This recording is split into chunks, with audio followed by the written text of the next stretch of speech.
j'étais jeune et je croyais que les jeunes avaient tout pour le bonheur et être heureux. Et pourtant, moi, je n'y étais pas et j'avais besoin de cette paix, de cette joie, de cette espérance. Et c'est au travers du témoignage de ma mère que j'ai pu rencontrer Dieu, parce qu'elle aussi avait rencontré le Seigneur et lui avait accordé cette paix, cette joie, ce bonheur. Et donc, moi j'ai dit, ben, je veux aussi ce qu'elle a reçu.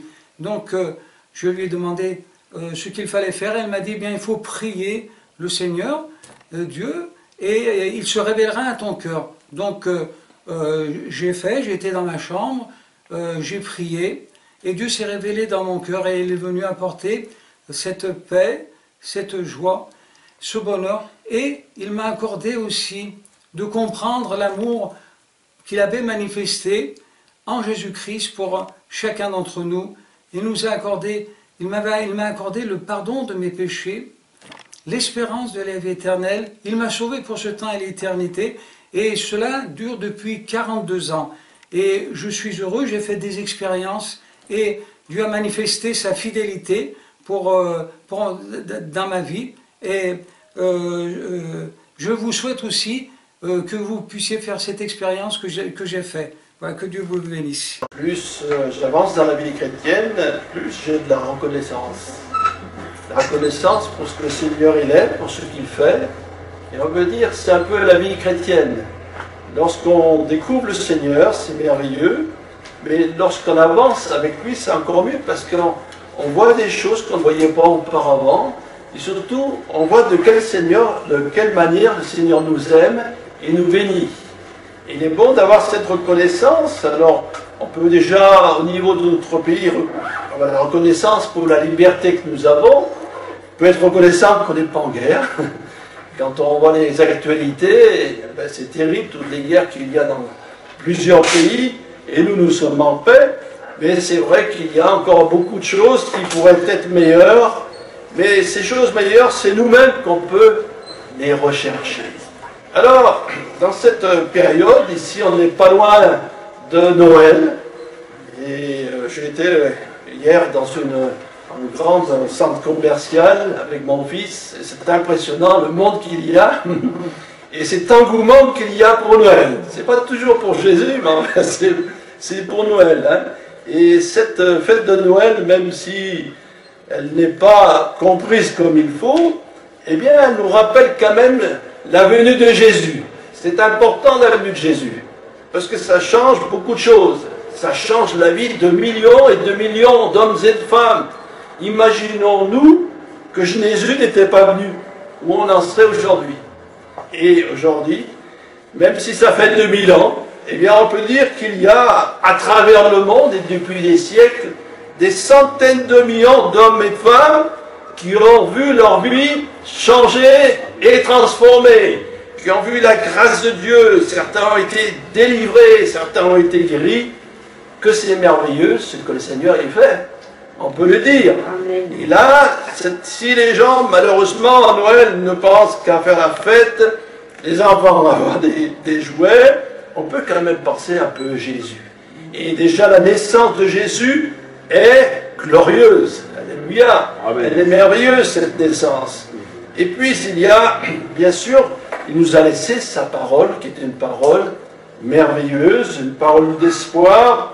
Et il est vrai que s'il y a la joie, dans cette période de fête, il y a aussi la solitude. Et c'est une des périodes, malheureusement, où il y a plus de suicides, c'est la période de Noël, parce que les gens sont seuls. Alors j'aimerais un peu vous parler justement de la solitude et du remède qu'il y a à la solitude. Parce que tous les problèmes qu'on peut avoir, que ce soit des problèmes de santé, toutes sortes de difficultés, Dieu a une réponse. À tous les problèmes que nous avons, les situations difficiles, le Seigneur est capable de changer les choses et les événements et les circonstances. Amen. Amen. Voilà. Donc il y a cette période où, bien sûr, beaucoup de solitude. Et en parlant de la solitude, elle peut se trouver dans tous les âges. Et il y a des jeunes des jeunes qui se sentent incompris des parents, ils se sentent incompris de la société, et puis ils claquent la porte, et ils vont dans un pays lointain, et là ils sont quand même dans la solitude, parce qu'ils ont coupé le lien avec la famille, la société. Ça, c'est des choses qui arrivent aussi. Et puis il y a tous ceux qui souffrent de la solitude. Et pourtant, vous me direz, il y a beaucoup de choses, il y a les médias, il y a la radio, la télévision, les films, etc. Il y a toutes sortes de choses qui sont là pour distraire. Et puis il y a des associations quand même qui s'occupent des personnes âgées, qui font des activités culturelles, sportives, etc. Donc qui s'en occupent. Et pendant quelque temps, ces personnes qui sont seules se retrouvent avec d'autres et passent un moment agréable. Mais c'est juste un petit moment. Et tout le reste de la journée, eh bien, il est difficile à vivre.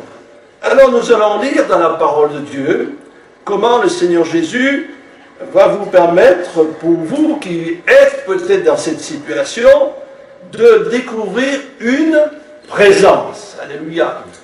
Quand on est dans la solitude, il n'y a personne avec nous. Et avec le Seigneur, nous avons des promesses dans cette parole que nous pouvons avoir la présence de Dieu. Alléluia. Donc, comme j'ai dit, si au début du ministère de Jésus, il a été glorieux, sa fin aussi, puisque dans l'évangile de Matthieu, c'est ce qu'on va lire, si vous voulez, l'évangile de Matthieu, au chapitre 28, et à la fin du verset 20. Donc, Matthieu chapitre 28, et à la fin du verset 20. Voilà, ici on se trouve vraiment à la fin du ministère de Jésus. Jésus accomplit son ministère pendant 3 ans et 3 ans et demi. Il a fait des grandes choses, des miracles, il a enseigné les disciples, il a multiplié les pains et les poissons, il a fait des choses merveilleuses, et puis il a été arrêté, et il a été crucifié à Golgotha. Et puis, il est ressuscité 3 jours après, et on oublie le moment de l'ascension quand il est monté au ciel. Donc, une des dernières paroles de Jésus, elle a son importance, puisque c'est, on peut dire, à la fin, pratiquement à la fin de son ministère. Et voilà la fin du verset 20, du chapitre 28 de Matthieu, qui nous dit, « Et voici, c'est Jésus qui parle, hein, et voici, je suis avec vous tous les jours jusqu'à la fin du monde. » Vous trouvez que ce n'est pas une belle promesse? Ça peut dire une des dernières que le Seigneur a dit, « Je suis avec vous tous les jours. » Alors ça, c'est important. Et ça ne concerne pas simplement ce qu'il a dit à ses disciples, mais la parole de Dieu, ne l'oublions pas, elle est pour toutes les situations, tous les temps, pour tout le monde, pour toutes les générations. Et aujourd'hui, en 2013, eh bien c'est valable. Jésus nous dit, je suis avec vous tous les jours jusqu'à la fin du monde. Est-ce que ça, ce n'est pas une promesse pour quelqu'un qui est dans la solitude?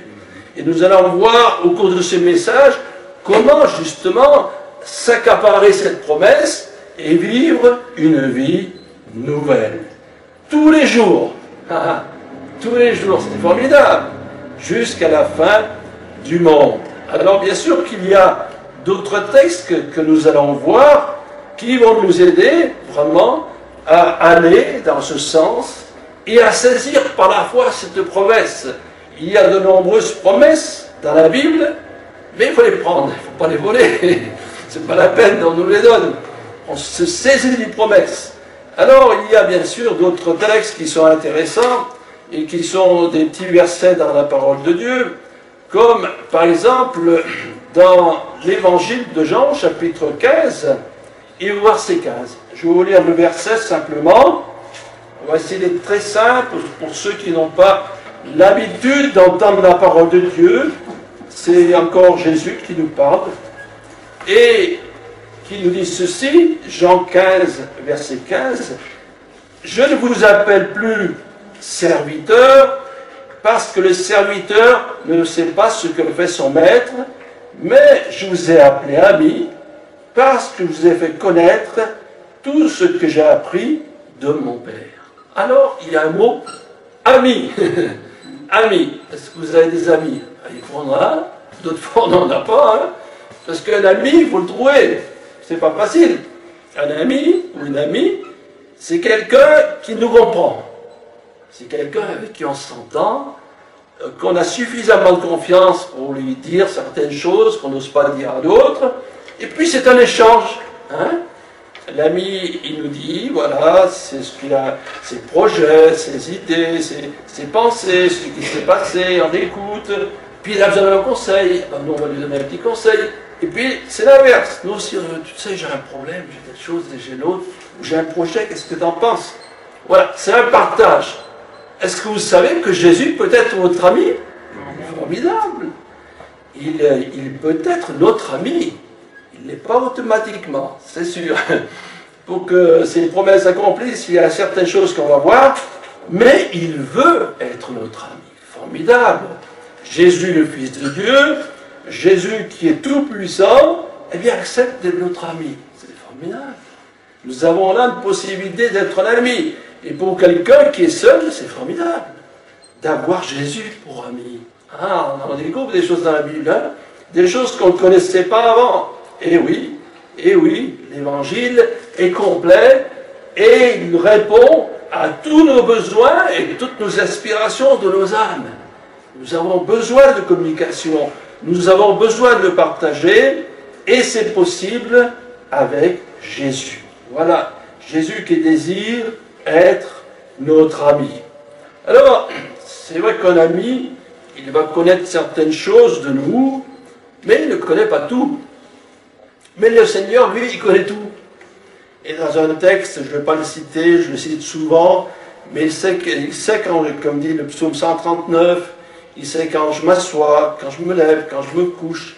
Il pénètre de loin mes pensées. Vous vous rendez compte? Le Seigneur, il sait ce qu'on pense. Ah, c'est formidable. Donc nous avons là toutes les conditions pour vraiment ouvrir notre cœur et l'accepter un jour dans notre vie. Oui, le Seigneur, il connaît tout. Il connaît notre passé, notre présent, et puis l'avenir, ça dépend de notre décision. C'est vrai, l'avenir, si je prends Jésus, ça se passera bien, si je ne le prends pas. Il peut m'arriver certaines choses, voilà. Donc, voilà, quelque chose de formidable. Jésus, il a dit qu'il est tous les jours avec nous, et qu'il veut être notre ami. Mais il veut faire encore quelque chose de mieux. Il veut être notre berger. Ah, un berger. C'est l'image qui est simple, tu es prise dans la Bible, le bon berger. Alors peut-être qu'on n'a jamais vu des bergers, mais on sait que les bergers sont très attachés à leur troupeau et à leurs brebis. Il ne prend pas les brebis comme ça, il ne les traite pas durement, il ne leur frappe pas comme ça. Non, il y a de l'amour. Il y a de l'amour très fort entre le berger et les brebis. Il les connaît toutes par leur nom. Comme Jésus d'ailleurs le connaît par notre nom. Voilà. Il y a ce verset, quand je vais simplement citer, je suis le bon berger, je donne ma vie pour mes brebis. Ah, je suis, c'est Jésus qui parle, c'est pas quelqu'un d'autre. Jésus a dit, je suis le bon berger. Donc s'il le dit, c'est que c'est vrai. Il est le bon berger. Et qui c'est qui a à se plaindre de Jésus? Moi, je n'ai pas à me plaindre, il n'y a personne ici, je crois, qui a à se plaindre de lui. Tout ce que lui donne est bon. Et si parfois il va nous reprendre, il va nous dire ça c'est pas bien, il va le faire avec beaucoup de tendresse et de délicatesse. Le bon berger, il est là. Et il dit même qu'il donne, comme Jésus, il donne sa vie pour ses brebis. Et peut-être que des bergers, pour défendre le troupeau, attaqués par des animaux sauvages, sont morts pour sauver les brebis. Et Jésus, lui, est mort pour nous donner la vie et la vie éternelle. Et ça, c'est important de réaliser. Il est à la fois le bon berger et il est mort pour nous. Il est mort pour nous. Et oui, il est mort pour nous. Jésus est mort pour nos péchés. Jésus a été crucifié. Il a été frappé. Il a été humilié. Ça a été quelque chose de difficile de prendre nos péchés. Hein? D'avoir cette couronne d'épines, d'être rejeté par une partie de la foule qui pourtant avait vu ces grands miracles. Jésus a souffert. Et il a souffert pour que je sois pardonné de mes péchés. Ça a de l'importance, le pardon. Ça a de l'importance un jour que je réalise qu'il faut que j'évacue tous ces péchés de ma vie. On en a accumulé des péchés sans le savoir. Eh bien, il faut les enlever. Et Jésus, il a pris nos péchés, ces péchés que j'avais sur moi, eh bien, il l'a pris à ma place. C'est ça le salut glorieux. Et lorsque, si vous passez peut-être par un édifice religieux, où vous voyez une croix, vous pensez à cela.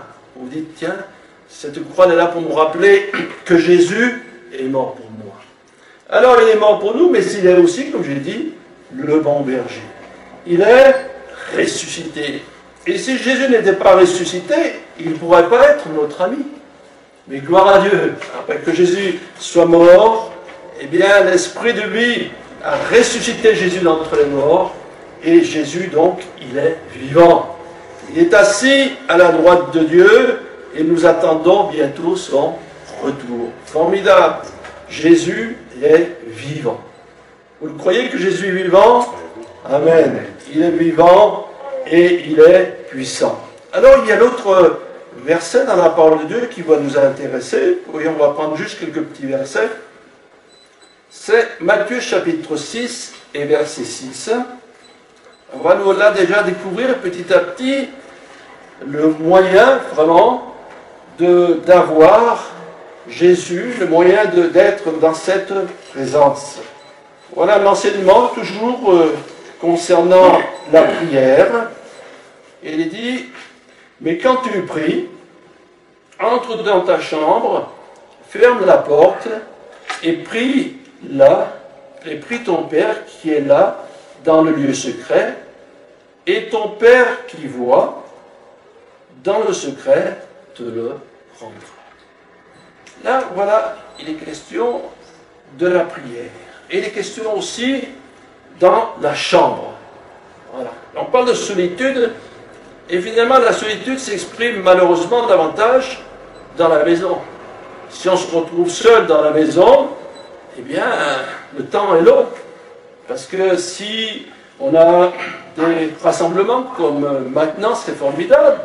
Et à ce sujet, le Seigneur nous dit, là où 2 ou 3 sont assemblés en mon nom, je suis au milieu d'eux. Donc la présence, on la ressent. Et même si tu n'as pas mis l'habitude d'écouter la parole de Dieu, si ton cœur s'ouvre, tu vas sentir la présence de Dieu. La présence remplie d'amour et de grâce qui va réchauffer ton cœur, qui va ranimer ton âme. Voilà. Alors déjà, là, lorsqu'on se rassemble dans le nom de Jésus, on a sa présence. Mais là, il est question, ici, dans la maison, dans la chambre. D'abord, tu rentres dans ta chambre et tu pries. Là, ça nous parle de l'intimité. C'est vrai que si nous voulons vraiment ressentir la présence de Dieu, bien, il est bon, on peut dire, de retrouver le calme, la tranquillité. Et là, eh bien, il est dit, prie ton Père qui est dans le lieu secret. Voilà un secret. Peut-être que parmi nous, plusieurs ne savent pas prier, n'ont pas l'habitude de prier. Et bien là, il y a un conseil tout simple. Entrez dans sa chambre, fermez la porte et priez le Seigneur. Et là, le Seigneur, il va venir par son esprit. Formidable. Là, on a l'exemple, par exemple, d'une femme qui a vécu la solitude dans la Bible. C'est Anne. Voilà cette femme Anne, qui était une prophétesse. Voilà cette femme qui s'est mariée. Et au bout de 7 ans, elle s'est trouvée veuve. Et après de 7 ans après son mariage, jusqu'à 84 ans, elle était là dans le temple, priant Dieu. Voilà. Cette femme qui a été dans le temple et qui a combattu, cette femme qui a consacré son temps à la prière. Mais elle a bénéficié aussi de la présence de Dieu. Il dit que c'était une prophétesse. Et finalement, dans la situation où elle s'est trouvée dans le veuvage, elle aurait pu rester comme cela. Et c'est vrai que sa vie aurait été peut-être un peu fade. Mais là, elle a été dans le temple, elle a prié, et ainsi, elle a été remplie de l'Esprit de Dieu. Et ici, il nous est invité de prier pour vraiment avoir ce contact et cette communion avec Dieu. Voilà l'avantage de l'Évangile, c'est qu'il nous permet d'être en communion avec Dieu. Et il nous permet de prier Dieu. C'est important. C'est important. de prier Dieu. Vous ne croyez pas? Parce qu'en priant, vous êtes dans sa présence. Et nous chantons souvent ce cantique, nous aimons la présence de ton esprit. Oh certes, Jésus ne le voit pas, mais son esprit il est là. Hein? Son esprit est là. Lorsqu'on le prie, lorsque notre cœur s'ouvre, eh bien, il est là. Il est là tous les jours, mais il est là partout où on se trouve. Si un jour je prends l'avion, je vais en Australie, il sera là le Seigneur. Si un jour je vais dans la forêt pour me promener, le Seigneur il sera là. Il est partout, gloire à Dieu. Je peux le prier partout, en tout lieu et en tout temps. Amen. Alors pourquoi se priver de la grâce de Dieu? Cette grâce, elle est formidable. Et lorsque je prie, je suis rempli de l'amour. Je suis rempli de la paix et de la joie.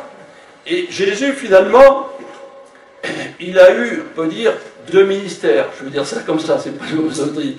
Son ministère sur la terre, bien, il a été court, 3 ans et demi.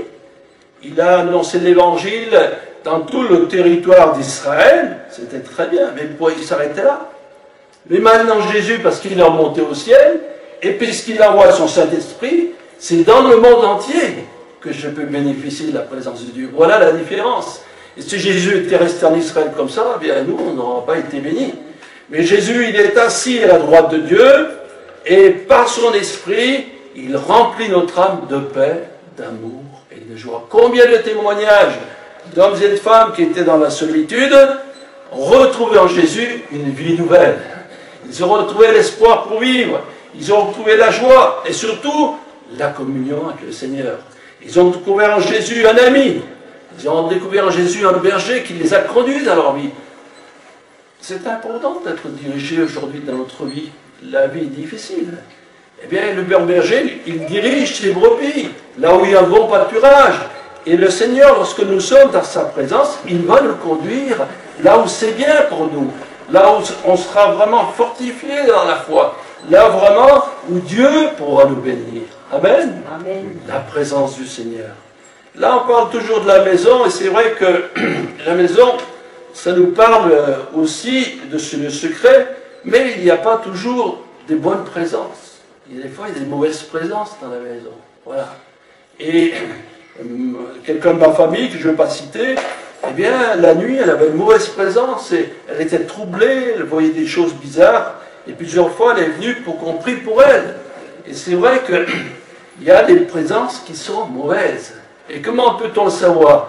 Eh bien, ça nous laisse dans la crainte, dans la peur.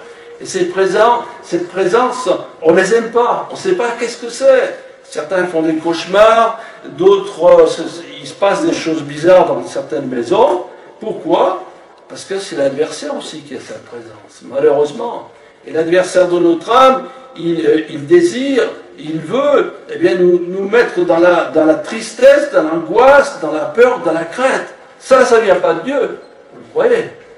Alors la solution, si quelqu'un passe par cette situation, eh bien dire, bon, moi je veux que ma maison, qu'il y ait la présence de Jésus.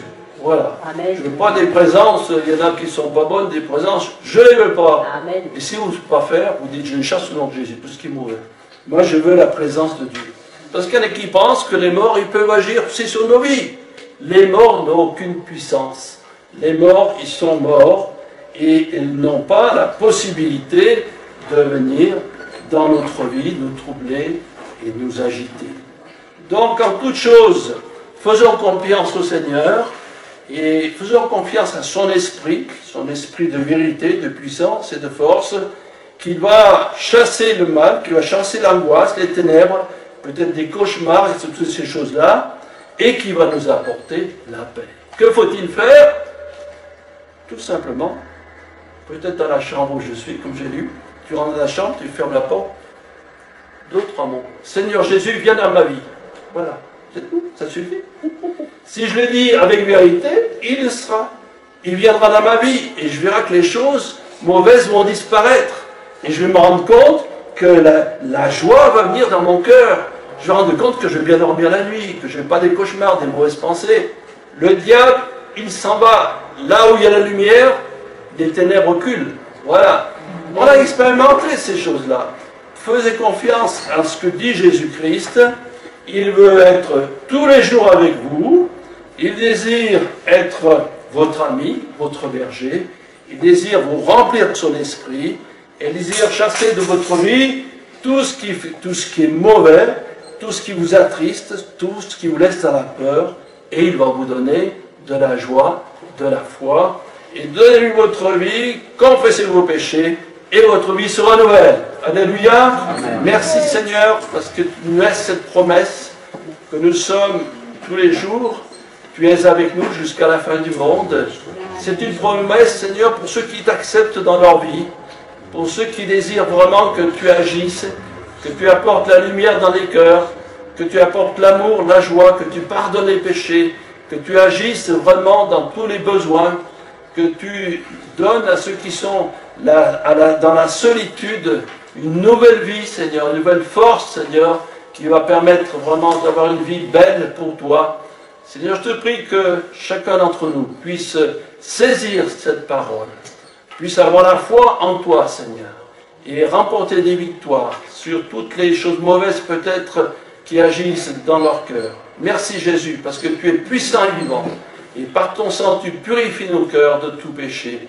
Bénis chacune et chacun d'entre nous, et que ta grâce et que ton esprit puissent visiter chacun et chacune d'entre nous. Merci Seigneur. Amen.